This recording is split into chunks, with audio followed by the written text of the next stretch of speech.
ഗുഹാപ്രവിഷ്ടാധികരണമാണ് നമ്മൾ കണ്ടുകൊണ്ടിരുന്നത്. ഗുഹാം പ്രവിഷ്ടൗ ആത്മാനൗ ഹി തദ്ദർശനാത്. സൂത്രം 11. അപ്പോൾ നമ്മൾ കണ്ടത് ഈ രണ്ട് ഛായാതപോ, ഇങ്ങനെ രണ്ടു പേർ, ഛായയും ആതപവുമായിട്ടുള്ള രണ്ടു പേർ ഗുഹയിൽ പ്രവേശിച്ചിരിക്കുന്നു കർമ്മഫലത്തെ അനുഭവിക്കുന്നവരായിട്ട്. അപ്പം കർമ്മഫലത്തെ അനുഭവിക്കുന്നു എന്ന് പറയുമ്പോൾ ജീവാത്മ പരമാത്മാക്കളാണെങ്കിൽ എങ്ങനെയാണ് പരമാത്മാവിന് കർമ്മഫലം ഉണ്ടാകുന്നത്? ഇവിടെ ജീവാത്മാവിന് മാത്രമേ കർമ്മഫല ഭോക്താവായിട്ട് പറയുന്നുള്ളൂ, പരമാത്മാവിന് കർമ്മഫല ഭോക്താവായിട്ട് പറയുന്നില്ല. പിന്നെ എന്തുകൊണ്ട് അങ്ങനെ പറഞ്ഞു എന്ന് ചോദിച്ചു കഴിഞ്ഞാൽ, ഇവിടെ നമുക്ക്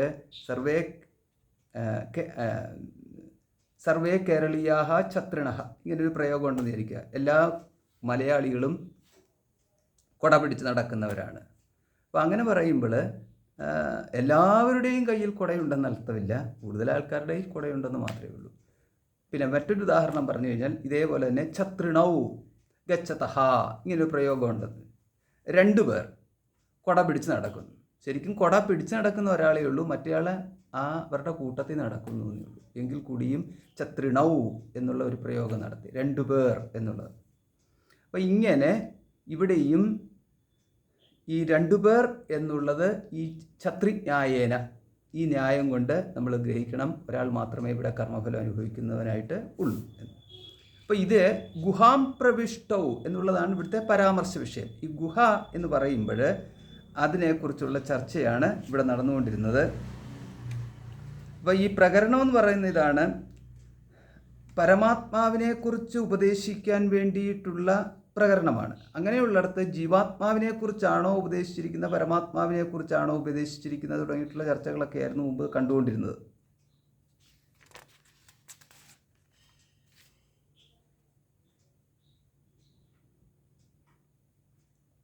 അപ്പം ഗുഹാം, പരമാത്മാവ് ഗുഹയിൽ പ്രവേശിക്കുമോ, ഇതാണ് ഒരു സംശയം.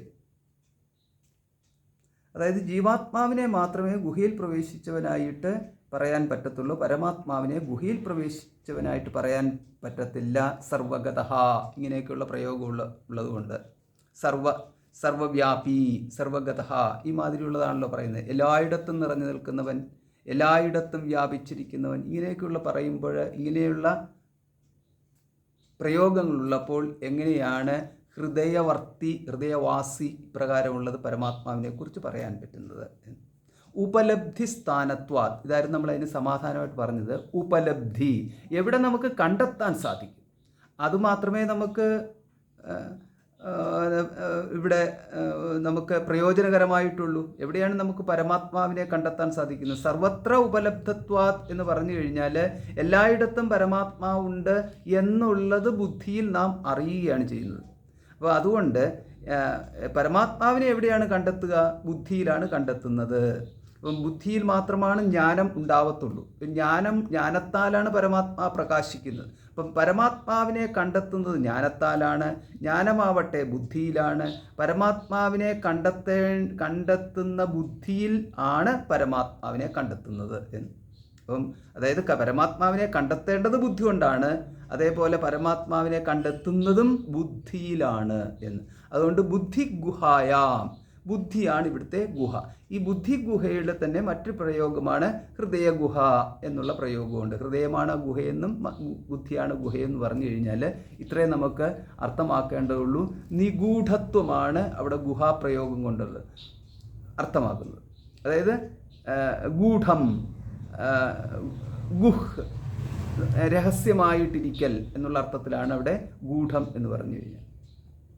അപ്പോൾ ഇതൊക്കെയാണ് നമ്മൾ കണ്ടത്. അപ്പം ഗുഹാഹിതം ഗഹ്വരേഷ്ടം പുരാണം, കഠോപനിഷത്തിൽ നമുക്ക് 1:2-12 കാണാം. യോ വേദ നിഹിതം ഗുഹായാം, തൈത്തിരീയോപനിഷത്തിൽ 2:1 കാണാം. യോ വേദ നിഹിതം ഗുഹായാം ഇങ്ങനെയുള്ള പ്രയോഗം. ആത്മാനമന്വിച്ഛ ഗുഹാം പ്രവിഷ്ടം, ഇങ്ങനെ ഗുഹാം പ്രവിഷ്ടം, ഗുഹയിൽ പ്രവേശിച്ചിരിക്കുന്ന ആത്മാവിനെ തേടുക.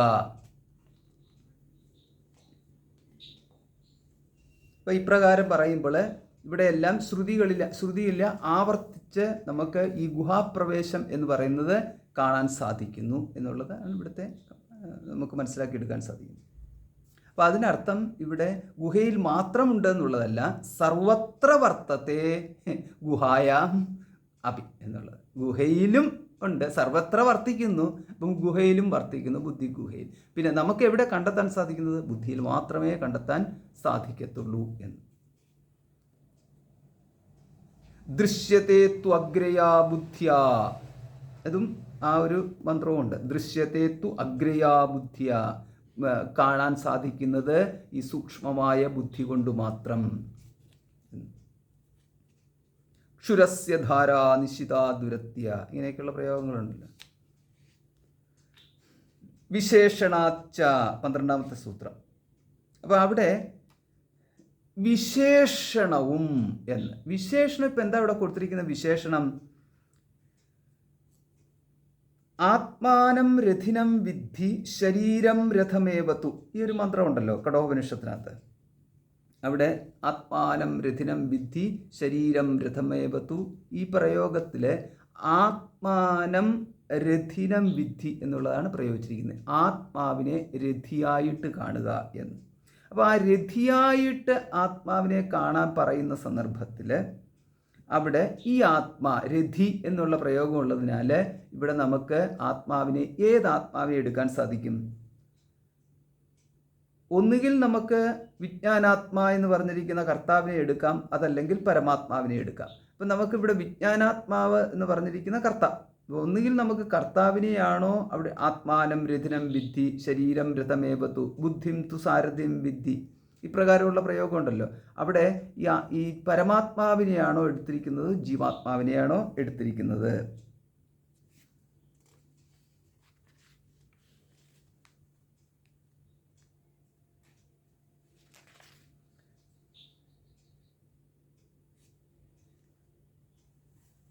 അതേപോലെ തന്നെ ഈ കഠോപനിഷത്തിൽ തന്നെ, അപ്പോൾ ഇത് കഠോപനിഷത്ത് 2:3 പറഞ്ഞിരിക്കുന്നു. അപ്പോൾ അവിടെ നമുക്ക് പറഞ്ഞിരിക്കുന്നത് ശരീരത്തിൽ വർത്തിക്കുന്ന ഒരുവൻ എന്നുള്ള രീതിയിലാണ് അവിടെ പറഞ്ഞിരിക്കുന്നത്. അത് നമുക്ക് വിജ്ഞാനാത്മാ എന്ന് പറയുന്ന കർത്താവിനെ എടുക്കണോ പരമാത്മാവിനെ എടുക്കണോ ഒന്നത് ചോദ്യം. അതായത് ഇവിടുത്തെ പ്രകരണം എന്ന് പറയുന്നത് ബുദ്ധിഗുഹയിൽ വർത്തിക്കുന്ന ജീവാത്മ പരമാത്മാക്കൾ എന്ന പ്രയോഗമുണ്ട്. അപ്പോൾ ഇവിടെ ആ ഒരു പ്രയോഗം നിൽക്കെ ഇവിടുത്തെ ചോദ്യം ഇതാണ്, ആത്മാനം രഥിനം വിദ്ധി എന്നതിനകത്തെ ആത്മാ അവിടെ ഈ ജീവാത്മാവാണോ പരമാത്മാവാണോ? ഇവിടെ ജീവാത്മാ എന്ന് പറഞ്ഞാൽ കർത്താവ് എന്നുള്ള അർത്ഥത്തിൽ എടുക്കണം. അതുകൊണ്ടാണ് വിജ്ഞാനാത്മാ എന്ന് പറഞ്ഞിരിക്കുന്നത്. അതാണോ? സ്വധ്വന പാരമാപ്നോതി തദ്വിഷ്ണോഹോ പരമം പദം എന്ന് കഠോപനിഷത്ത് 1:3-9 പറഞ്ഞിരിക്കുന്നു. സ്വധ്വന അധ്വനഃ പാരം ആപ്നോതി, അതായത് വഴിയുടെ അവസാനം എത്തിയവൻ എന്ന്. തദ്വിഷ്ണോഹോ പരമം പദം, അത് വിഷ്ണു പദമാകുന്നു. വിഷ്ണോഹോ പരമം പദം എന്ന് പറയുന്നതും വിഷ്ണുപദം എന്ന് പറയുന്നതും ഒന്ന് തന്നെയാണ്. വിഷ്ണുവിൻ്റെ പരമമായ പദം എന്ന് പറഞ്ഞാൽ വൈഷ്ണവം സ്ഥാനം എന്ന് മാത്രമാണുള്ളത്. അപ്പോൾ അങ്ങനെ വരുമ്പോൾ അവിടെ വൈഷ്ണവം സ്ഥാനത്തിലേക്ക് എത്തിച്ചേരുന്നവൻ ഇവിടെ വിജ്ഞാനാത്മാ എന്ന് പറഞ്ഞിരിക്കുന്ന കർത്താവാണോ പരമാത്മാവാണോ? ഇങ്ങനെയാണ് നമുക്ക് ചോദ്യങ്ങൾ ഉണ്ടാവേണ്ടത്. അങ്ങനെ നമ്മൾ ചോദിക്കുന്നു. തം ദുർദർശം ഗൂഢമനുപ്രവിഷ്ടം ഗുഹാഹിതം ഗഹ്വരേഷ്ഠം പുരാണം അധ്യാത്മയോഗാധിഗമേന ദേവം മത്വാധീരോ ഹർഷശോകൗ ജഹാതി എന്ന്. ഇതും കഠോപനിഷത്തിൽ തന്നെയുള്ള മന്ത്രമാണ്. തം ദുർദർശം, കാണാൻ പ്രയാസകരമായിട്ടുള്ള, ഗൂഢം രഹസ്യമായിട്ടുള്ള, അനുപ്രവിഷ്ടം പ്രവേശിച്ചിരിക്കുന്നവനായിട്ടുള്ള, ഗുഹാഹിതം ഗുഹായാം സന്നിഹിതം ഗുഹയിലിരിക്കുന്നവനായിട്ടുള്ള, ഗഹ്വരേഷ്ഠം പുരാണം, ഇങ്ങനെ പോവുകയാണ്. അധ്യാത്മയോഗാധിഗമേന ദേവം മത്വാ, ഇവിടെ നമുക്ക് അറിയേണ്ടതാണ് മത്വ, അറിഞ്ഞിട്ട്. അപ്പം ഗുഹയിലിരിക്കുന്ന ഇവനെ അറിഞ്ഞിട്ട് എന്നുള്ള പ്രയോഗം ഇവിടെ കാണുന്നു. ഗുഹാം പ്രവിഷ്ടമായിട്ടുള്ള ഈ പുരുഷനെ അറിഞ്ഞിട്ട്. മത്വാ ധീരഃ ന ശോചതി ധിയം രാതി വിഷയേഭ്യഃ ഇതി ധീരഃ, ബുദ്ധിയെ വിഷയങ്ങളിൽ നിന്ന് പിന്തിരിക്കുന്നവനെയാണ് ഇവിടുത്തെ ധീരൻ എന്ന് പറഞ്ഞിരിക്കുന്നത്. അത് കായികാഭ്യാസി എന്നുള്ള അർത്ഥത്തിലല്ല, അല്ലെങ്കിൽ മനസ്സിന് ദൃഢമായിട്ട് പിടിച്ചു എന്നുള്ള അർത്ഥത്തിലുമല്ല. ബുദ്ധിയെ വിവേകത്തോടുകൂടി വൈരാഗ്യമാർജിച്ചുകൊണ്ട് വിഷയങ്ങളിൽ നിന്നും പിന്തിരിച്ച് പരമാത്മാവിലേക്ക് നയിക്കുവാൻ സാമർഥ്യം യാതൊരുവനുണ്ടോ? ബുദ്ധി എന്ന് പറയുന്നത് ബുദ്ധിവൃത്തികൾ, അത് ചിന്താധാരകൾ എന്ന് നമുക്ക് ഒറ്റവാക്കിൽ പറയാം. അപ്പം ചിന്താധാരയെ, ചിന്താപ്രവാഹം, ആ ചിന്താപ്രവാഹത്തെ വിഷയങ്ങളിൽ നിന്ന്, അതായത് ഇന്ദ്രിയ സന്നികർഷമായിട്ടുള്ള വിഷയങ്ങൾ മാത്രമല്ല ബുദ്ധിഗത വിഷയങ്ങളിൽ നിന്നും കൂടി പിന്തിരിക്കാൻ പഠിക്കണം. അല്ലെങ്കിൽ നമ്മൾ ഓർത്തുകൊണ്ടേയിരിക്കും, അല്ലെങ്കിൽ അതിനെക്കുറിച്ച് ഓർത്ത വസ്തുവിൻ്റെ ഗുണദോഷ നിരൂപണങ്ങൾ വ്യാപൃതനായിട്ടിരിക്കും. അങ്ങനെയും കൂടെ പാടില്ല. അതുകൊണ്ട് വിഷയങ്ങളിൽ നിന്ന് ജനറലായിട്ട് പറയാം, മനോഗതാൻ കാമാൻ, ഇങ്ങനെ മനോഗതങ്ങളായിട്ടുള്ള കാമങ്ങളിൽ നിന്നും, അതേമാതിരി ദൃശ്യാൻ വിഷയാൻ, ഇത് രണ്ടും എടുക്കണം.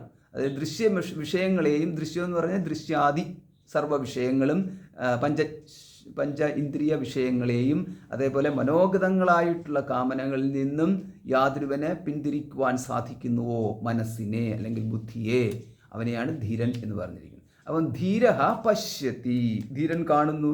കണ്ടാൽ എന്താ കണ്ടു എന്നല്ലേ ഉള്ളൂ, അതിനകത്ത് എന്താ അത്ര കാര്യമെന്നാ.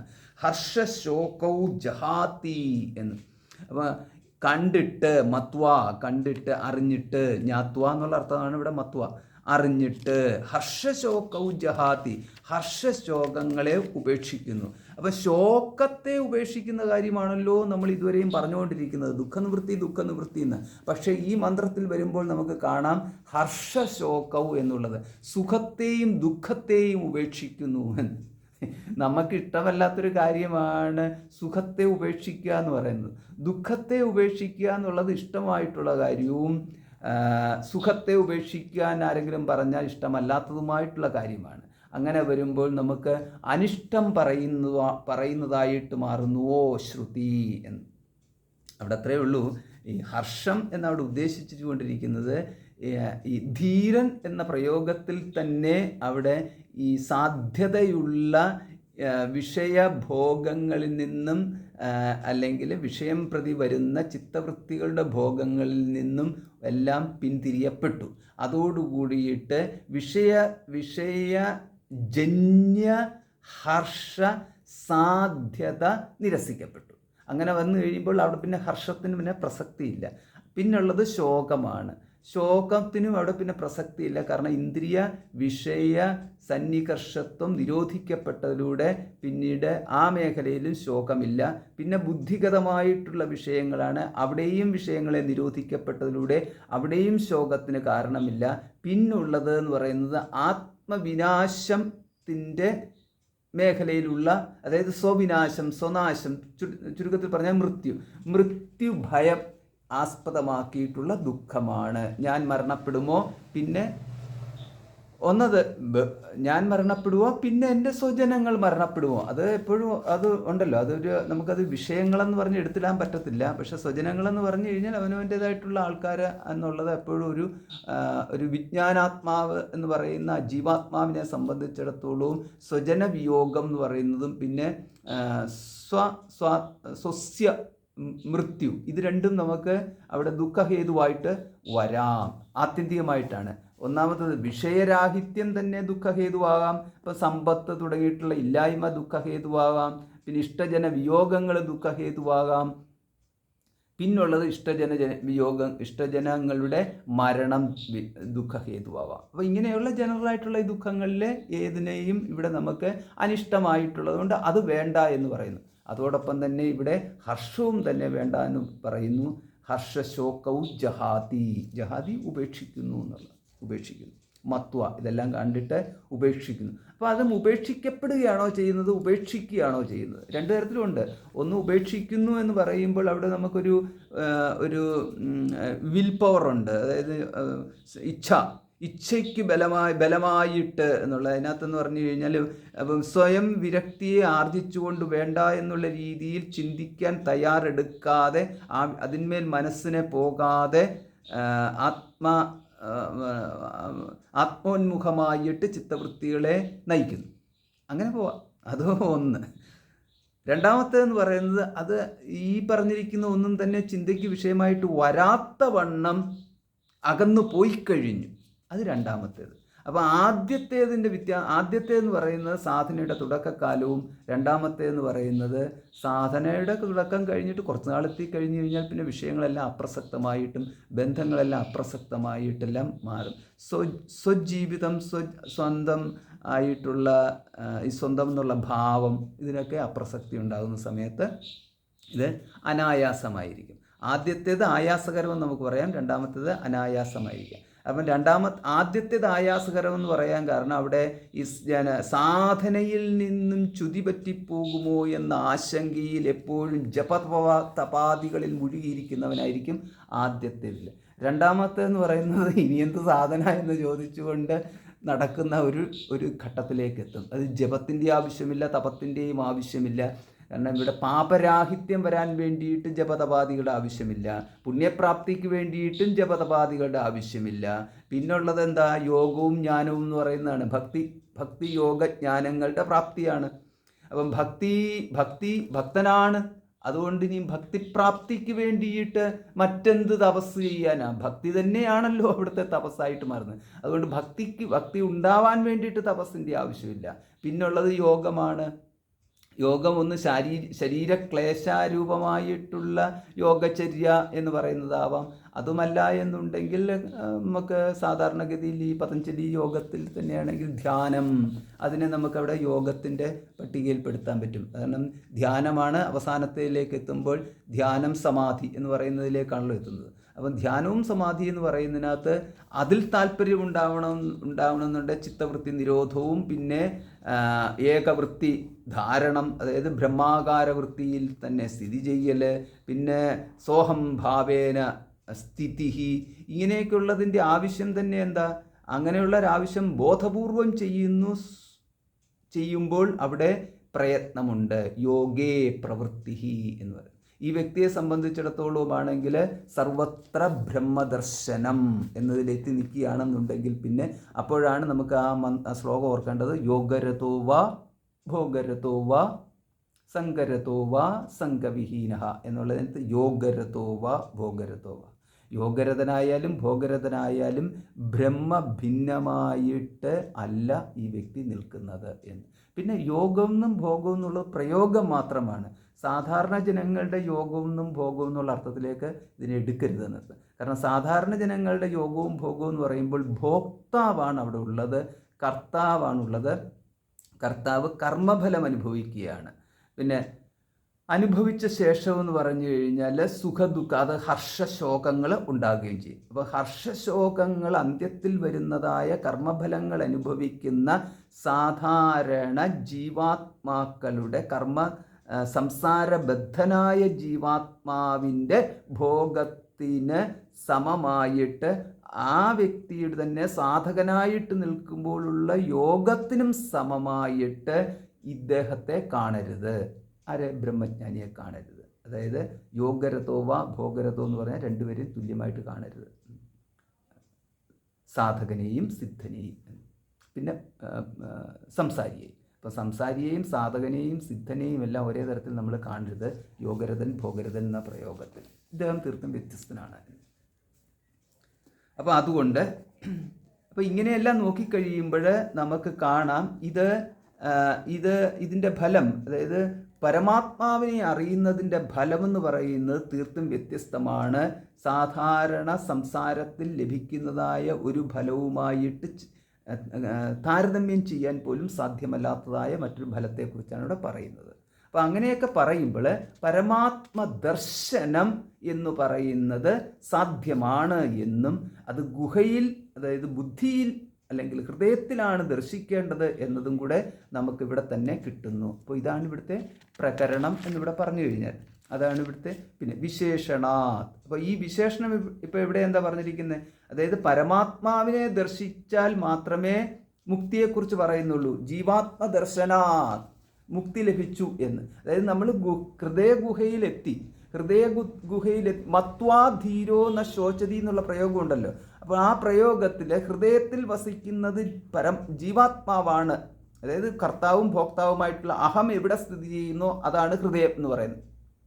അഹത്തിനെ നമ്മൾ എവിടെ കണ്ടെത്താൻ സാധിക്കുന്നുവോ അവിടെ ചെല്ലുമ്പോൾ അഹമായിട്ട് നിൽക്കുന്നത് ജീവാത്മാ തന്നെയാണ്. അങ്ങനെയാണല്ലോ നമ്മുടെ വ്യവഹാരമുള്ളത്. അപ്പോൾ അഹം എന്ന് പറയുന്നത് ജീവാത്മാ എന്ന് പറഞ്ഞാൽ ജീവാത്മാവിനെ ലഭിക്കുന്നത് കർത്താവായിട്ടോ ഭോക്താവുമായിട്ടാണ്.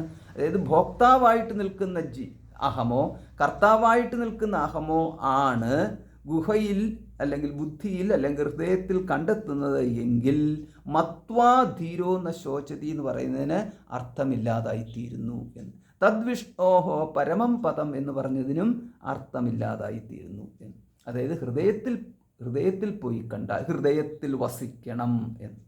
ഇത് ഞാൻ ഓർക്കാൻ കാരണം പെട്ടെന്ന് ഞാനൊരിക്കലും ഊട്ടിയിൽ ഈ ഗുരു നിത്യചൈതന്യയതിയെ കാണാൻ പോയിരുന്നു. അപ്പോൾ അദ്ദേഹത്തിൻ്റെ കൂടെ അവിടെ ഒരു ദിവസം അവിടെ താമസിക്കുകയും ചെയ്തു, അദ്ദേഹത്തിൻ്റെ ആശ്രമത്തിൽ. ആ സമയത്ത് ഇങ്ങനെ ഓരോന്ന് സംസാരിച്ചുകൊണ്ടിരിക്കുമ്പോൾ അദ്ദേഹം ഒരു ഉപദേശം തന്നാണ് ഹൃദയത്തിൽ വസിക്കണം എന്നുള്ളത്. അപ്പോൾ ഇവിടെയാണ് ഈ ഹൃദയത്തിൽ വസിക്കുന്നവൻ ജീവാത്മാവാണോ പരമാത്മാവാണോ? ജീവാത്മാവാണ് എങ്കിൽ കർത്താവും ഭോക്താവുമാണ്. മത്വാധീരോ ന ശോചതി എന്ന് പറയുന്നത് യോജിക്കത്തില്ല. അപ്പോൾ ഹൃദയത്തിൽ വസിക്കേണ്ടത് ആരാണ്? പരമാത്മാവാണ്. എങ്കിൽ മാത്രമേ മത്വാധീരോ ന ശോചതി എന്ന് പറയാൻ പറ്റത്തുള്ളൂ. അങ്ങനെ വരുമ്പോൾ രണ്ടുപേർ അവിടെ വസിക്കാൻ സാധിക്കുമോ? ഒരു ഗുഹയിൽ എങ്ങനെ രണ്ടുപേർ വസിക്കുന്നു? ഒരു ഗുഹയിൽ തുല്യ പ്രാധാന്യത്തോടു കൂടിയിട്ട് രണ്ടുപേർ വസിക്കാൻ സാധിക്കുന്നുവോ? അല്ലെങ്കിൽ ഗുരുശിഷ്യന്മാരെന്ന പോലെ, യജമാനും ദാസനും എന്ന പോലെ, അല്ലെങ്കിൽ ഭാര്യാഭർത്താക്കന്മാരെന്നതുപോലെ ഇതേമാതിരി, അതല്ലെങ്കിൽ അമ്മയും കുട്ടിയും എന്ന് പറയുന്ന പോലെ ഇങ്ങനെയൊക്കെയാണോ? ഇത് ഏത് തരത്തിലുള്ള സംബന്ധം സാധ്യമാണ് എന്നുള്ളത്. അപ്പോൾ ഈ പറഞ്ഞിരിക്കുന്ന എല്ലാ ബന്ധങ്ങളിലും സംബന്ധം സാധ്യമാണ്. കാരണം രണ്ട് വ്യക്തികൾ തന്നെയാണ്. ചെറിയ വ്യക്തിയെന്നോ വലിയ വ്യക്തിയെന്നോ ഉള്ള വ്യത്യാസം ഉണ്ടായെന്ന് വരാം, പക്ഷേ രണ്ടുപേർ തന്നെയാണ്. ഇവിടെ ജീവാത്മ പരമാത്മാക്കളെ കുറിച്ച് പറയുമ്പോൾ ഇപ്രകാരം രണ്ട് എന്ന് പറയാൻ സാധിക്കുമോ? സാധിക്കത്തില്ല. അതുകൊണ്ടാണ് ഛായാതപൗ ബ്രഹ്മ വിദോവദന്തി എന്ന് പറയുന്നത്. ഒന്ന് ഛായയും രണ്ട് നിഴലും. ഒരുവൻ നടക്കുന്നു, അവനൊപ്പം അവൻ്റെ നിഴലും നടക്കുന്നു, അതിനാൽ അവർ രണ്ടുപേർ പോകുന്നു എന്ന് പറയാൻ സാധിക്കുമോ? എന്ന് പറയാൻ സാധിക്കത്തില്ല. പക്ഷേ രണ്ടുപേർ പോകുന്നു എന്നൊരു പ്രയോഗം നടത്തി എന്നതിൽ നിന്ന് നമ്മൾ മനസ്സിലാക്കുന്നത് അവിടെ അതൊരു നമുക്ക് അതൊരു കാൽപ്പനികമായിട്ടുള്ള പ്രയോഗമാണ്. അതുകൊണ്ടാണ് ഛായ ആതപോ, ഒന്ന് പ്രകാശമാണ്, രണ്ടാമത്തേത് നിഴലാണ്. സമാനേ വൃക്ഷേ, അതുകൊണ്ട് ഈ പറഞ്ഞിരിക്കുന്ന മന്ത്രത്തെ തന്നെ നമുക്ക് മുണ്ടകോപനിഷത്തിൽ നമുക്ക് ഇപ്രകാരം കാണാം. സമാനേ വൃക്ഷേ പുരുഷോ നിമഗ്നഃ അനീശയാ ശോചതി മുഹ്യമാനഃ ജുഷ്ടം യഥാ പശ്യത്യന്യമീശം അസ്യ മഹിമാനമിതി വീതശോകഃ എന്ന്. അപ്പോൾ ഇതിനകത്ത് സമാനേ വൃക്ഷേ, ഒരേ വൃക്ഷത്തിൽ തന്നെ, സമാനേ വൃക്ഷേ ഒരേ വൃക്ഷത്തിൽ തന്നെ പുരുഷോ നിമഗ്നഃ പുരുഷൻ വർത്തിക്കുന്നു. അനീശയാ ശോചതി മുഹ്യമാനഃ, അനീശയ ഈശത്വമില്ലാതെ, മുഹ്യമാനഃ ശോചതി ദുഃഖിക്കുന്നു, മോഹിക്കപ്പെട്ടവനായിട്ട് ദുഃഖിക്കുന്നു. ജുഷ്ടം യഥാ പശ്യത്യന്യമീശം, അന്യനായിട്ടുള്ള ഈശനെ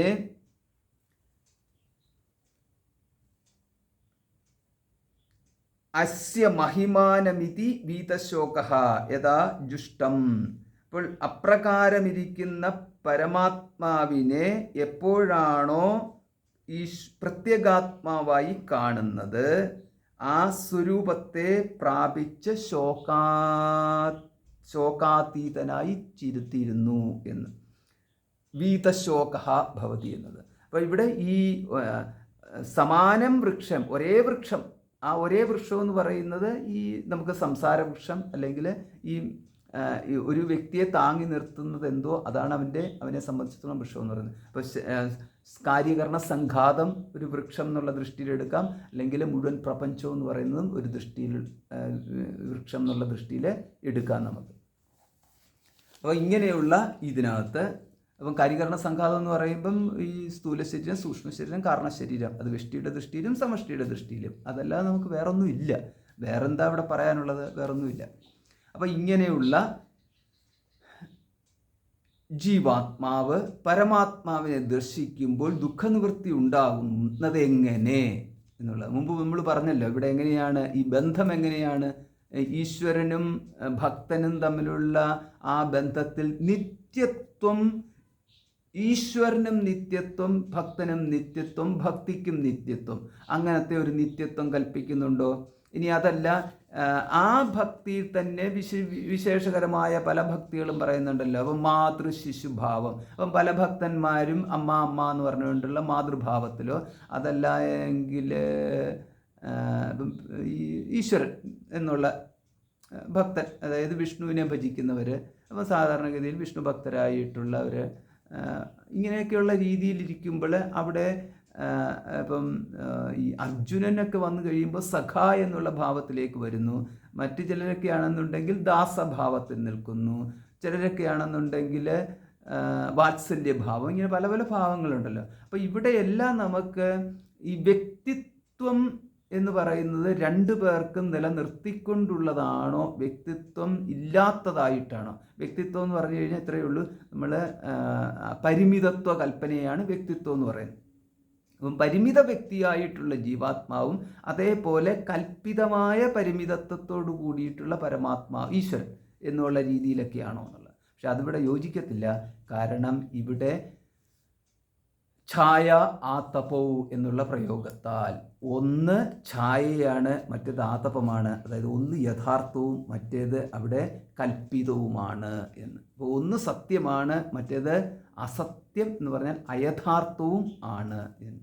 അപ്പോൾ അയഥാർത്ഥമായിട്ടുള്ളതും യഥാർത്ഥമായിട്ടുള്ളതിനകത്ത് എപ്പോഴാണോ അയഥാർത്ഥമായിട്ടുള്ളത് സ്വയം തന്നെ യഥാർത്ഥമായിട്ട് വിചാരിച്ച് നടക്കുന്നത്, അങ്ങനെ നടക്കുന്നവൻ പിന്നീട് എപ്പോഴാണോ ജുഷ്ടതി ആത്മാ ജുഷ്ടം യഥാ പശ്യതി അന്യമീശം, എപ്പോഴാണോ യഥാർത്ഥമായിട്ടുള്ളതിനെ അറിയുന്നത്, അങ്ങനെ അറിയുമ്പോൾ യഥാർത്ഥമായിട്ടുള്ളതാണ് അഹമെന്ന് അറിയുന്നു എന്ന്.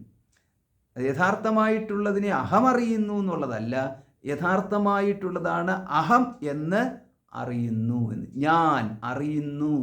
ആരെ അറിയുന്നു? അവിടെയാണ് ഞാൻ അറിയുന്നു എന്നുള്ളതല്ല, പകരം എന്ന് പറയുന്നത് ഞാൻ ആണ് പരമാത്മാ എന്ന് അറിയുന്നു. ഇപ്രകാരം വന്നു കഴിയുമ്പോഴത്തേക്ക് വ്യത്യാസങ്ങളൊക്കെ ധാരാളം ഉണ്ടാകും. അപ്പോൾ ഇതൊക്കെയാണ് ഇവിടുത്തെ ഈ വിശേഷണാത് എന്ന് പറഞ്ഞാൽ, വിശേഷമായിട്ട് പറഞ്ഞിരിക്കുന്നതിനാൽ എന്ന്. അപ്പോൾ എന്താ ഇവിടെ വിശേഷമായിട്ട് പറഞ്ഞിരിക്കുന്നത്? വിശേഷമായിട്ട് പറഞ്ഞിരിക്കുന്നത് യാതൊരുവിനെ അറിഞ്ഞാൽ മുക്തി പ്രാപിക്കാൻ സാധിക്കുന്നു എന്നുള്ളതാണ് ഇവിടുത്തെ വിശേഷണത്വം കൊടുത്തിരിക്കുന്നത്.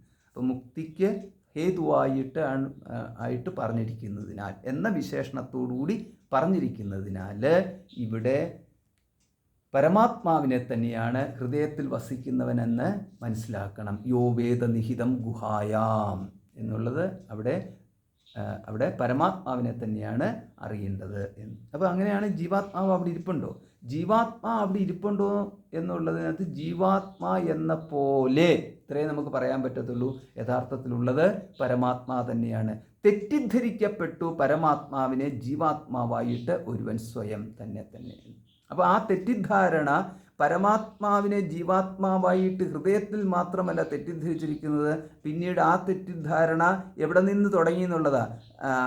ആനന്ദമയ കോശത്തിൽ ആ തെറ്റിദ്ധാരണ തുടരുന്നു, വിജ്ഞാനമയ കോശത്തിൽ ആ തെറ്റിദ്ധാരണ തുടരുന്നു, മനോമയ കോശത്തിൽ ആ തെറ്റിദ്ധാരണ തുടരുന്നു, പ്രാണമയ കോശത്തിൽ ആ തെറ്റിദ്ധാരണ തുടരുന്നു, അന്നമയ കോശത്തിലും ആ തെറ്റിദ്ധാരണ തുടരുന്നു. പിന്നീട് തെറ്റിദ്ധാരണയ്ക്ക് വേണ്ടിയിട്ട് വേറെ സ്ഥലങ്ങളൊന്നുമില്ല. പക്ഷേ ചില പ്രയോഗത്തിൽ തെറ്റിദ്ധാരണയുണ്ടെന്ന് മാത്രമേ ഉള്ളൂ. പുത്രേ പുഷ്ടേ അഹം പുഷ്ട എന്നുള്ള രീതിയിൽ മകൻ അങ്ങനെ നന്നായിട്ട് അങ്ങോട്ട് വന്നു കഴിയുമ്പോൾ സ്വയം ഒരു തൃപ്തി ഉണ്ടാവുന്നു.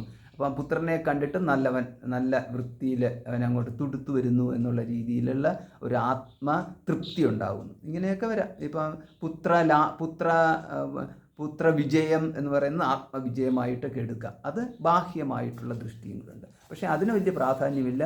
അന്നമയ കോശം തൊട്ടുള്ളതിനാണ് അവിടെയൊക്കെയാണ് ഇതിൻ്റെ ഈ വികൽപ്പത്വത്തിൻ്റെ സ്ഥിതി നമ്മൾ കണ്ടെത്തിയത്. തുടക്കത്തിൽ തന്നെ അതായിരുന്നു നമ്മൾ പറഞ്ഞത്. വികല്പത്തിൻ്റെ സ്ഥിതി എവിടെയൊക്കെയാണെന്നുള്ളത് ഈ പറഞ്ഞ മേഖലയിലൊക്കെ എല്ലാം വ്യാപിച്ച് കിടക്കുന്ന ഒന്നാണ് ഈ വികല്പം എന്നുള്ളത്. എന്താ വികല്പം എന്ന് പറഞ്ഞാൽ ഇത്രയേ ഉള്ളൂ. വികല്പങ്ങളെന്ന് പറഞ്ഞാൽ ആകെ ഉള്ളത് പരമാത്മാവാണ്. പക്ഷേ ആ പരമാത്മാവിനെ പരമാത്മാവായിട്ട് എടുക്കത്തില്ല. പകരം ഞാനെന്നും ഈശ്വരനെന്നും വളർന്ന ജ്ഞാനദ്വയങ്ങൾ എന്ന് പറയുന്നത്. ഒന്നായ നിന്നൈഹ രണ്ടെന്ന് കണ്ടളവിലുണ്ടായൊരിണ്ടൽ ബത മിണ്ടാവതല്ല മമ. അതിതാണ് ഈ പറഞ്ഞിരിക്കുന്നത്. അപ്പം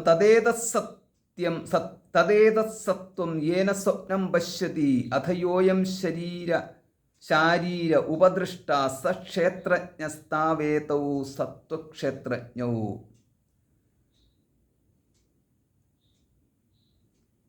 അതായത് ഇക്കാര്യം ഇത്രയേ ഉള്ളൂ. സ്വപ്നം കാണുന്നവൻ സത്വം, യാതൊരു ശാരീരൻ സാക്ഷിയോ അവൻ ക്ഷേത്രജ്ഞൻ.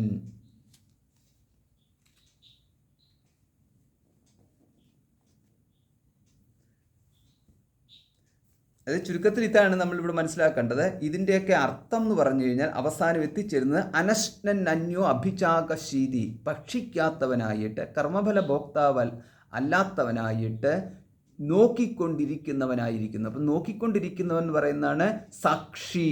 അപ്പം സാക്ഷി ചേതാ കേവലോ നിർഗുണശ്ച എന്നുള്ള പ്രയോഗം എടുക്കണം. സാക്ഷി. അപ്പം സാക്ഷി എന്ന് പറഞ്ഞാൽ സർവസ്യ, എല്ലാത്തിൻ്റെയും സാക്ഷിയായിട്ട് സർവത്തെയും വീക്ഷിച്ചുകൊണ്ട് സാക്ഷി ചേതസ്വരൂപനായിട്ട് ജ്ഞാനസ്വരൂപനായിട്ട് കേവലഹ നിർഗുണശ്ച ഏകനായിട്ടിരിക്കുന്നു എന്ന്. അത് രണ്ട് സാക്ഷികൾ സാധ്യമല്ല, സാക്ഷിക്കൊരു സാക്ഷിയും സാധ്യമല്ല എന്ന്.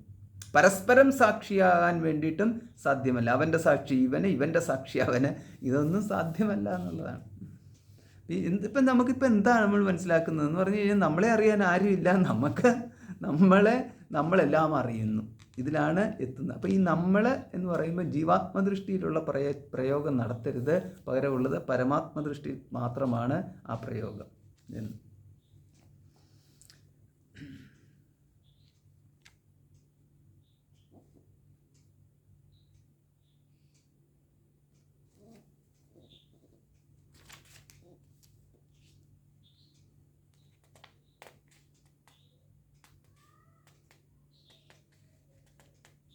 അപ്പോൾ ഇങ്ങനെയൊക്കെ വന്നു കഴിയുമ്പോഴത്തേക്ക് ചോദ്യം ഇതാണ്, നിങ്ങൾ ഇങ്ങനെയൊക്കെ പറയുന്നല്ലോ, പക്ഷേ എത്ര പറഞ്ഞു കഴിഞ്ഞാലും ദൃഷ്ടാവെന്നും ദൃശ്യമെന്നും ഉള്ള ഭേദമില്ലേ? ജീവാത്മാവും പരമാത്മാവും എന്നുള്ളത് മരണശേഷം ജീവാത്മാവും പരമാത്മാവും ഏകമായിരിക്കുന്നു എന്ന് പറഞ്ഞു കഴിഞ്ഞാൽ വിരോധമില്ല. പക്ഷെ ജീവിച്ചിരിക്കുമ്പോൾ എങ്ങനെയാണ് ദൃഷ്ടാവും ദൃശ്യവും ഒന്നാണെന്ന് പറയുക സാധ്യം? അങ്ങനെ വന്നു കഴിയുമ്പോൾ ഈ പറഞ്ഞതൊക്കെ പരമാത്മാവ് സാക്ഷിയായിട്ടിരിക്കുന്നു, പക്ഷേ പരമാത്മാവ് സാക്ഷിയാണെന്ന് പോലും അറിയത്തില്ല, അനുഭവത്തില്ല. പകരം നിങ്ങളിങ്ങനെ ശ്രുതിയിൽ കൂടെ പറഞ്ഞിട്ടുണ്ടെന്ന് പറഞ്ഞിട്ട് അത് ശ്രുതിയിൽ പറഞ്ഞിരിക്കുന്ന ഒരു കാര്യമായിട്ട് പരമാത്മാവിനെ സാക്ഷിയായിട്ട് വെച്ചിരിക്കുന്നു.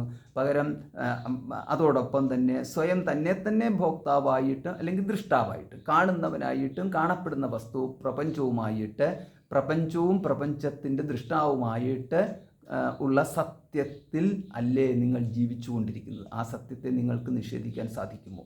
ഇത് ലാസ്റ്റിലൊരു ചോദ്യവും കൂടെ അങ്ങ് ചോദിച്ചു ആരെ? പൂർവപക്ഷി. അവൻ പറയുകയാണ്,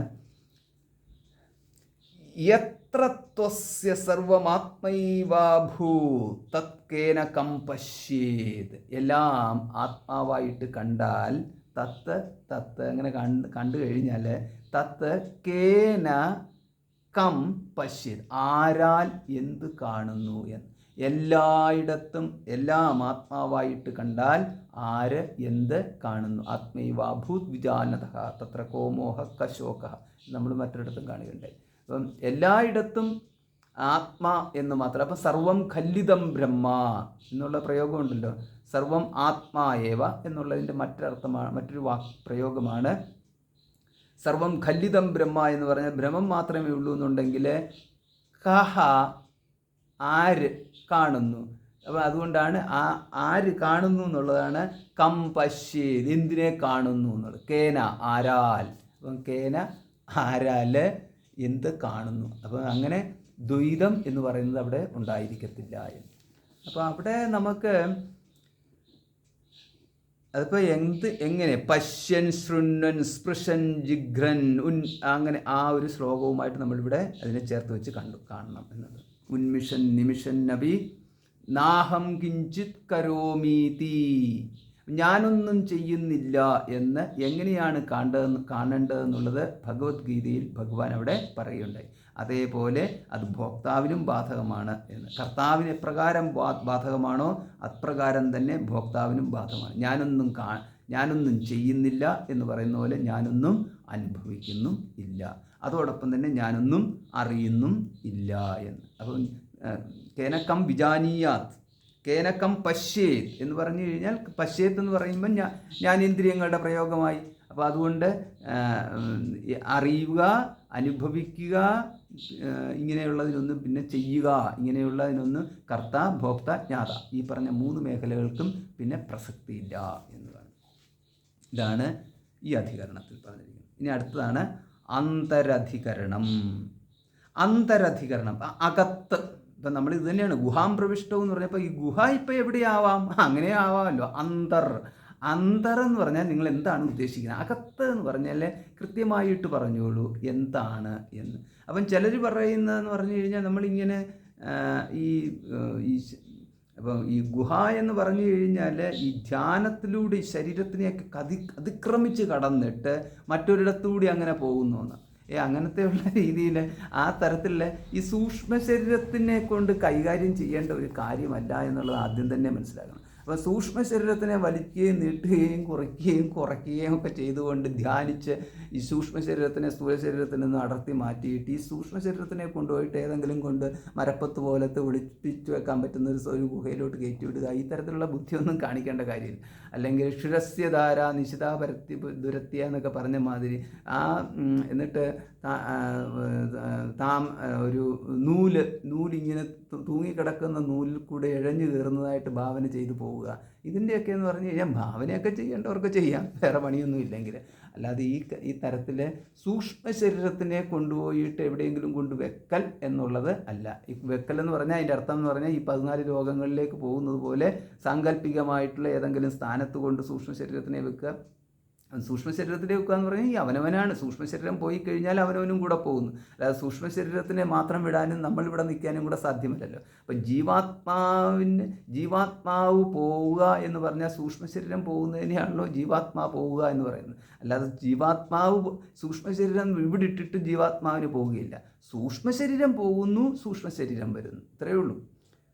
അപ്പോൾ അതുകൊണ്ടാണ് അനാദികാല പ്രവൃത്ത സൂക്ഷ്മ ശരീരത്തിൻ്റെ ഉള്ള നിർവചനത്തിലും ഇതുണ്ട്. നമ്മളിപ്പോൾ ഇവിടെ വന്ന ശേഷം ഉണ്ടായുള്ള ഒരു മനസ്സല്ല, പകരം ഈ മനസ്സ് എന്ന് പറയുന്നത് പണ്ടേ ഉള്ള മനസ്സാണ്. ഈ പണ്ടേ ഉള്ള മനസ്സെന്ന് പറഞ്ഞാൽ ജഗതുത്പത്തി തൊട്ട് ഒരുവനെ പിന്തുടരുന്നതായിട്ടുള്ള മനസ്സാണ്. അതുകൊണ്ട് നമ്മുടെ മനസ്സിൽ നമ്മൾ അനുഭവിച്ചു വെച്ചിരിക്കുന്ന കാര്യങ്ങളെന്ന് പറയുന്നത് നമ്മൾ പറയത്തില്ലേ, ദൈവം തമ്പുരാൻ പോലും അറിയത്തില്ല എന്ന് പറയുന്നത്. അത്രയ്ക്ക് കാര്യങ്ങൾ നമ്മൾ അനുഭവത്തിലൂടെ കടന്നു പോയിട്ടുള്ള മഹാന്മാരാണ് നമ്മൾ ഓരോരുത്തരും. അപ്പം അതിനകത്തൊരു കുറ്റവും കുറവൊന്നുമല്ല. ഇഷ്ടംപോലെ അനുഭവങ്ങൾ, ഇഷ്ടംപോലെ ജ്ഞാനവും.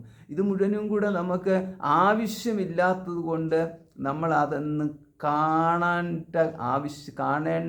കാണാൻ പറ്റാത്ത സ്ഥലത്തിലേക്ക് അതിനെ അങ്ങ് മാറ്റി വെച്ചിരിക്കുന്നു മാത്രമേ. നമ്മളും സ്വയമേവ മാറ്റിയതല്ല, പ്രപഞ്ചത്തിൻ്റെ ആ സൃഷ്ടിക്രമത്തിൽ ഭഗവാൻ അന്നേ ഉണ്ടാക്കി വെച്ച നിയമത്തിൻ്റെ ഭാഗമായിട്ട് മാറിക്കിടക്കുന്നു എന്ന് മാത്രം. അതിനകത്ത് ചിലരാണെന്നുണ്ടെങ്കിൽ അവർക്ക് അബദ്ധവശാൽ തിരിച്ചൊന്ന് നോക്കാൻ സാധിച്ചു കഴിഞ്ഞാൽ ചിലപ്പോൾ വല്ല പൂർവ്വജന്മ സ്മൃതികളൊക്കെ ചിലപ്പോൾ കിട്ടി എന്ന് വരാം. അതിൻ്റെ അർത്ഥം പൂർവ്വജന്മം ഉണ്ടെന്നോ അല്ലെങ്കിൽ പൂർവ്വജന്മ സ്മൃതികളിൽ കിട്ടുമെന്നോ ഒന്നുമല്ല. അങ്ങനെ കിട്ടിയെന്നുണ്ടെങ്കിൽ അതിനകത്ത് ഈ തരത്തിലുള്ള ന്യായം നമ്മളവിടെ കണ്ടുപിടിക്കുന്നു എന്നുള്ളത്. അല്ലാതെ ഇതിനകത്ത് നമുക്ക് പൂർവ്വജന്മം ഉണ്ടെന്ന് സമർത്ഥിക്കേണ്ട കാര്യമില്ല. പൂർവ്വജന്മ സ്മൃതി കിട്ടിയതുകൊണ്ട് നമുക്ക് അതിനകത്ത് വലിയ അതൊരു ലാഭമായിട്ട് എല്ലാഭാത്നാപരം ലാഭം, അത് ഇങ്ങനെയുള്ള എന്ത് ലാഭത്തെയും നമ്മളൊരു ലാഭമായിട്ട് കാണുന്നില്ല. സർവം ഖല്ലിതം ബ്രഹ്മ എന്ന് പറയുന്നതിന് അപ്പുറത്തോട്ട് മറ്റൊരു ലാഭത്തെയും നമ്മൾ ലാഭമായിട്ട് എടുക്കുന്നുമില്ല. ജീവാത്മ പരമാത്മ എന്ന് പറയുന്ന ഭേദം തന്നെ നമ്മളെ സംബന്ധിച്ചിടത്തോളം അത് ഒരു കുറവ് തന്നെയായിട്ടേ കാണത്തുള്ളൂ. പകരം പരമാത്മാ സർവം ഖല്ലിതം ബ്രഹ്മ എന്നതിലാണ് നമ്മുടെ ദൃഷ്ടി നിൽക്കുന്നത്. അങ്ങനെ വന്നു കഴിയുമ്പോൾ ബാക്കിയുള്ളതിനൊന്നും പ്രസക്തിയില്ല. അങ്ങനെ വന്നു കഴിഞ്ഞാൽ എന്താ, പരബ്രഹ്മത്തിന് അനേക ബഹുജന്മം എന്ന് പറയുന്നത് പരബ്രഹ്മത്തിന് സാധ്യവുമല്ല. അതുകൊണ്ട് പൂർവ്വജന്മങ്ങൾ തന്നെ നിരസിക്കപ്പെട്ടിരിക്കുന്നു. അങ്ങനെ വന്നു കഴിഞ്ഞാൽ പിന്നെ പൂർവ്വജന്മത്തിൻ്റെ സ്മൃതിക്കും പിന്നെ പ്രസക്തിയൊന്നുമില്ല. അപ്പം പിന്നെ ഇതെല്ലാം ഉണ്ടല്ലോ എന്നാണ്. ഇതെല്ലാം ഉണ്ടല്ലോ എന്ന് പറയുന്നതെല്ലാം ഈ വ്യവഹാരത്തിൻ്റെ ദൃഷ്ടിയിൽ തന്നെയാണ്. വ്യവഹാരത്തിൻ്റെ ദൃഷ്ടിയിൽ നിന്ന് നോക്കിക്കഴിയുമ്പോൾ ഇതെല്ലാം ഉണ്ട്. അതായത് നമ്മൾ ഈ ഭൂമിയിൽ നിന്നതിന് ശേഷം ഭൂമിയിൽ നിന്നുകൊണ്ട് പറയുകയാണ്, താഴേക്ക് പിടിച്ചു വലിക്കുന്ന വലിയൊരു ശക്തി ഉണ്ടല്ലോ, എനിക്ക് മുകളിലോട്ട് പോകാൻ പറ്റാത്തതെണ്ണം ഈ ശക്തി എത്ര വലിയ ശക്തിയാണ്. ഇതൊന്ന് ആലോചിച്ച് നോക്കിക്കുക. നമ്മൾ ശൂന്യാകാശത്ത് നിൽക്കുകയാണ്. ശൂന്യാകാശത്ത് നിൽക്കുന്ന ഒരാളോട് പറയുകയാണ്, നമ്മൾ ഇവിടെ നിന്നുകൊണ്ട് പറയുകയാണ്, താഴേക്ക് പിടിച്ചു വലിക്കുന്ന ശക്തി വളരെ ശക്തിയാണ്. അപ്പോൾ അദ്ദേഹം ചോദിക്കുകയാണ്, എവിടെയാണ് ഈ താഴെ എന്ന് നിങ്ങൾ പറയുന്നത്? ഏത് താഴെയാണ് താഴെ? എവിടുന്നാണ് ശക്തി വരുന്നത്? എന്താണ് വലിക്കുന്നതെന്ന് ചോദിച്ചാൽ, അപ്പോൾ ഇതാണ് ഈ അന്തരം എന്ന് പറയുന്നത്. ഈ അന്തരം എന്ന് പറയുന്നത് വലിയൊരു അന്തരമാണ്. ആ അന്തരമല്ല ഇവിടുത്തെ അന്തരം, ഇത് അന്തരധികരണം.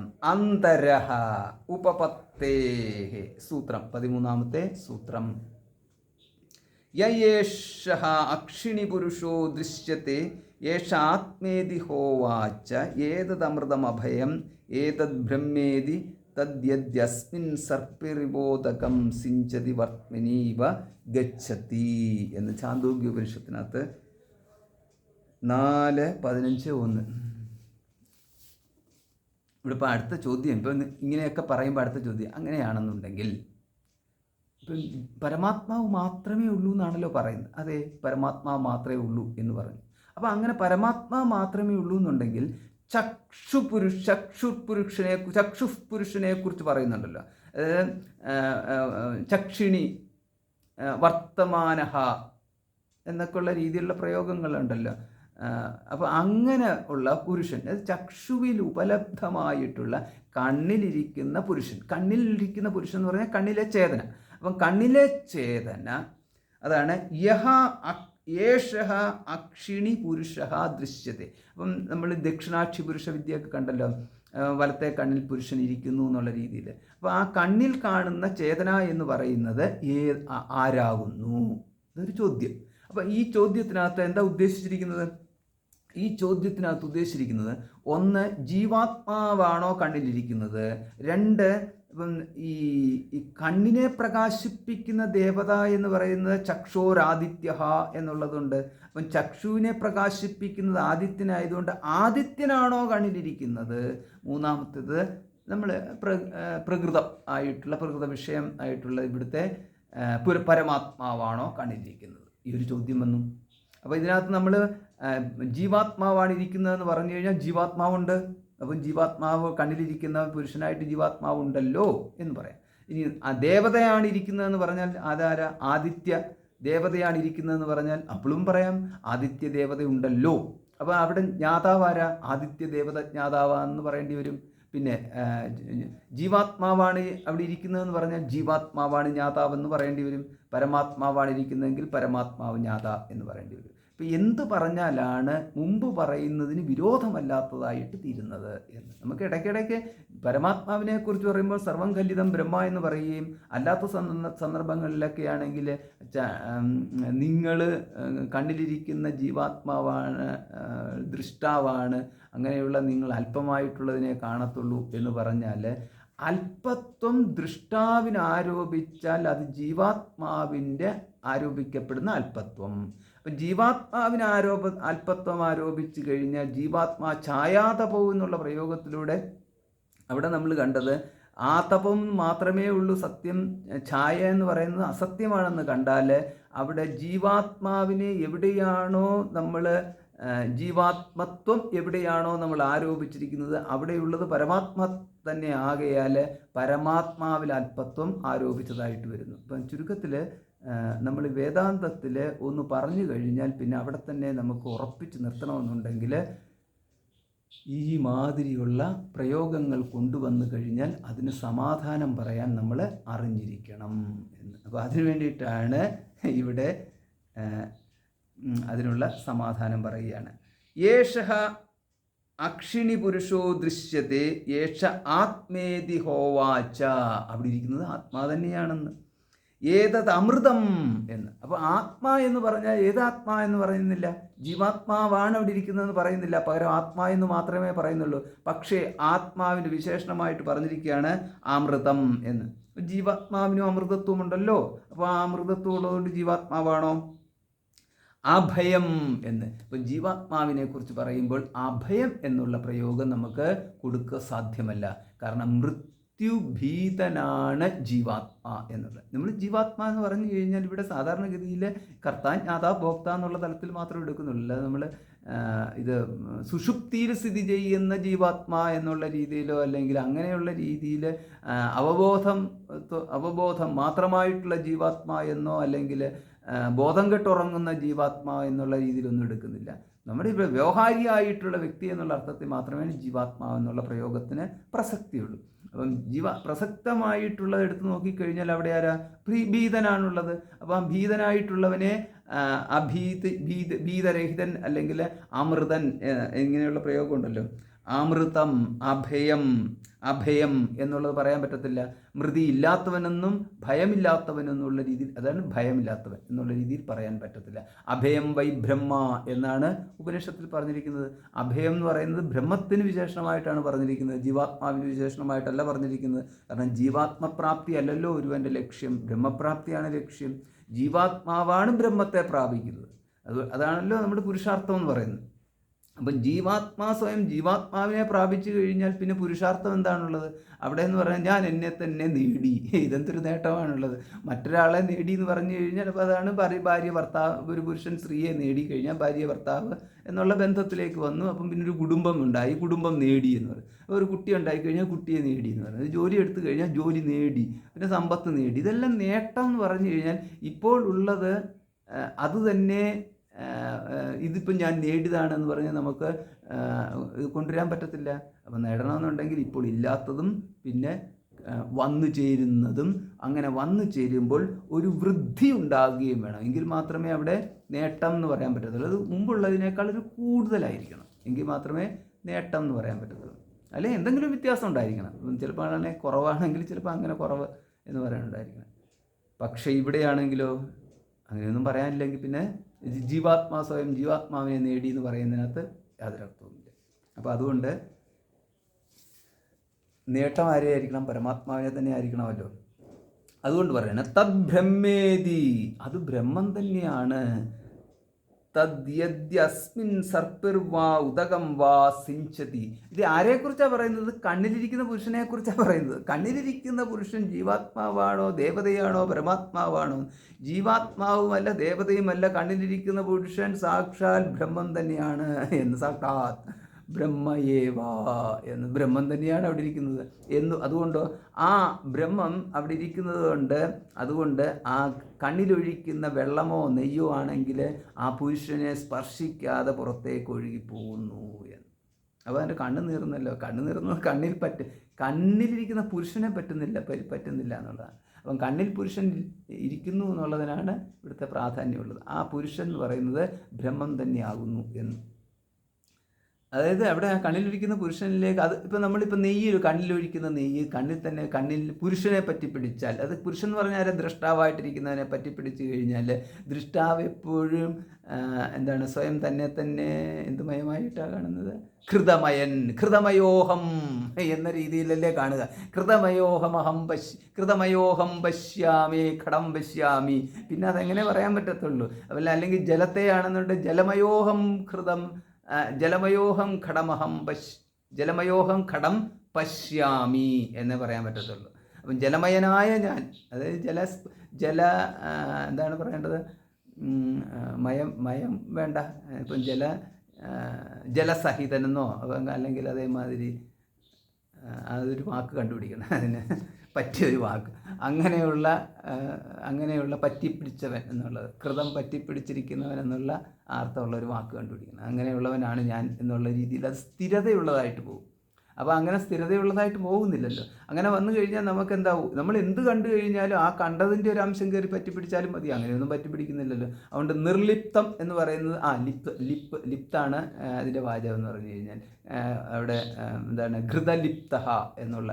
അപ്പം ഘൃതത്താൽ ലേപനം ചെയ്യുന്ന, എന്നുള്ള അർത്ഥം നമുക്ക് കിട്ടും. അപ്പോൾ ആ ഘൃതലിപ്ത എന്ന് പറയാം. അപ്പോൾ അങ്ങനെയുള്ള അഹം ഘടം പശ്യാമി എന്നുള്ള രീതിയിലേക്ക് അവിടെ പോകുന്നില്ല എന്ന്. അതുകൊണ്ട് സിഞ്ചതി വർത്മനീയവ ഗച്ഛതി, അതായത് അത് ആ വന്ന വഴിക്ക് തന്നെ അതങ്ങ് പോകുന്നു എന്നുള്ളത്. അതായത് ഒഴിക്കുന്ന വെള്ളം അങ്ങനെ തന്നെ, അല്ലെങ്കിൽ നെയ്യ് ഒഴിച്ചാൽ ഇപ്പോൾ മുമ്പെന്ന് പറഞ്ഞു കഴിഞ്ഞാൽ ഔഷധമായിട്ട് നെയ്യ് ഒഴിക്കുന്നുണ്ടാവും. അപ്പോൾ അതെന്ന് പറഞ്ഞു കഴിഞ്ഞാൽ അതങ്ങനെ തന്നെ അങ്ങ് പോകുന്നു എന്ന്.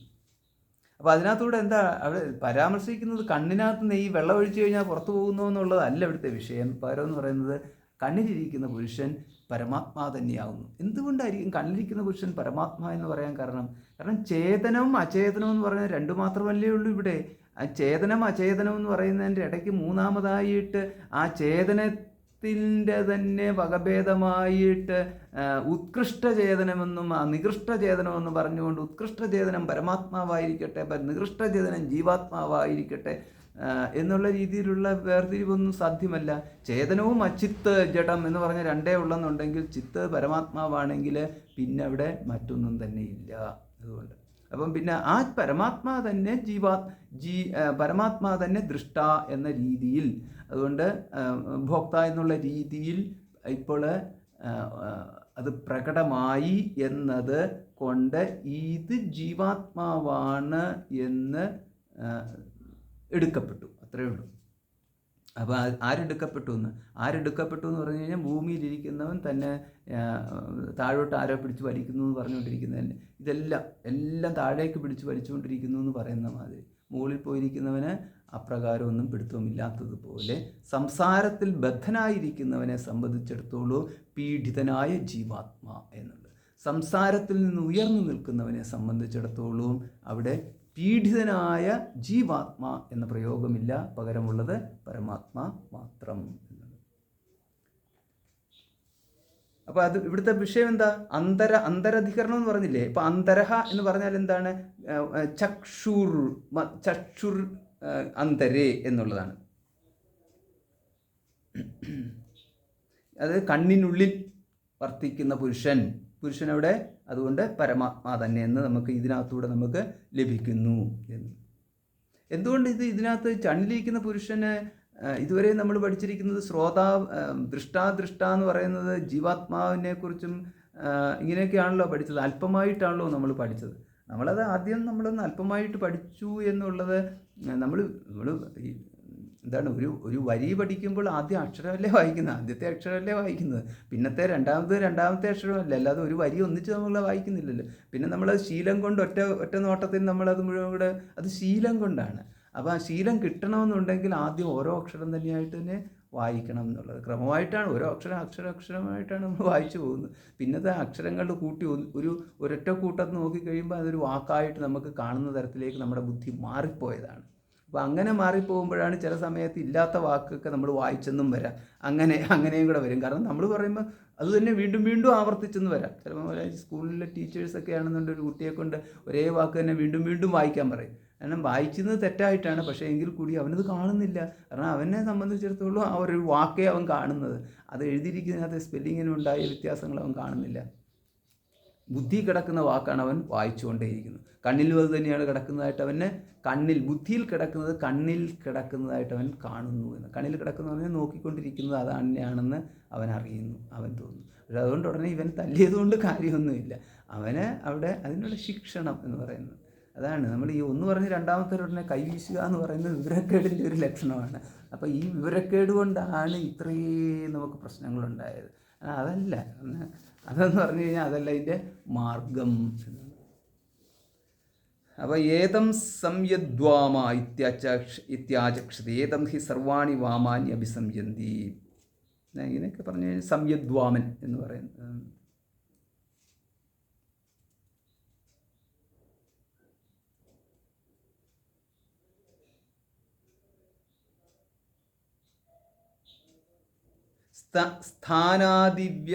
സ്ഥാനാദിവ്യപദേശാച്ച 14ാമത്തെ സൂത്രം.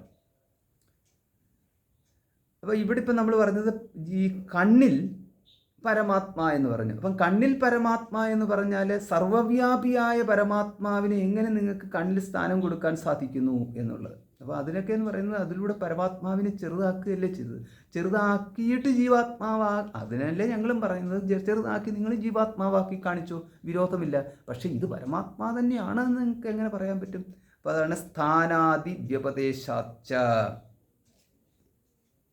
പറയുന്നത്. സ്ഥാനാദി വ്യപദേശാച്ച, സ്ഥാനകൽപ്പന കൊടുത്തു എന്നതിനാലും എന്ന്. അപ്പോൾ എന്താ സ്ഥാനകൽപ്പന കൊടുത്തു എന്ന് പറഞ്ഞു കഴിഞ്ഞാൽ, അപ്പോൾ സ്ഥാനകൽപ്പന കൊടുക്കുക എന്ന് പറഞ്ഞു കഴിഞ്ഞാൽ ഈ കണ്ണിൽ കൊടുത്തിരിക്കുന്ന സ്ഥാനത്തെക്കുറിച്ച് മാത്രമല്ല. നമുക്ക് ഉപനിഷത്തുകളിലാണെന്നുണ്ടെങ്കിൽ തസ്യോദിതി നാമ എന്ന് നാമകൽപ്പന കൊടുത്തിട്ടുണ്ട്.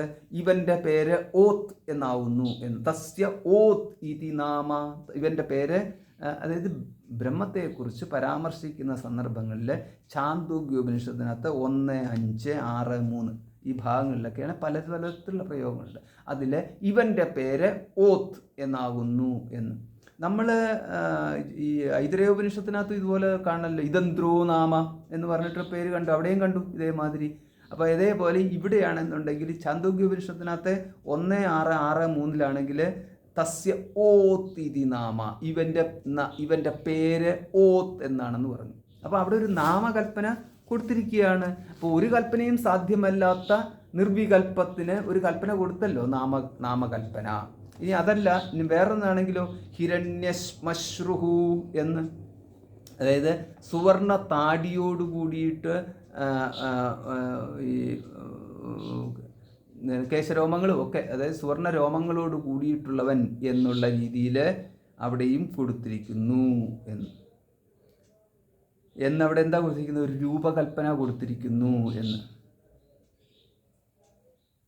അപ്പം അങ്ങനെ വരുമ്പോൾ ഈ കൽപ്പന കൊടുത്തിരിക്കുന്നു എന്നുള്ളതൊരു കുറ്റമായിട്ട് കാണേണ്ടതില്ല എന്ന്. ഇതാണ് അവിടെ പറഞ്ഞിരിക്കുന്ന കാര്യം.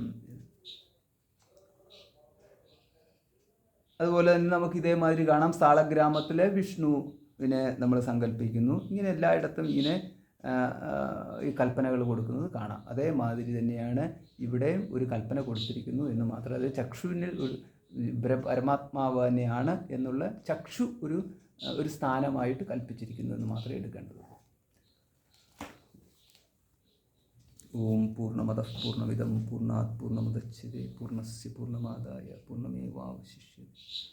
ഓം ശാന്തി ശാന്തി ശാന്തി. ഹരി ഓം. ശ്രീ ഗുരുഭ്യോ നമഃ. ഹരി ഓം.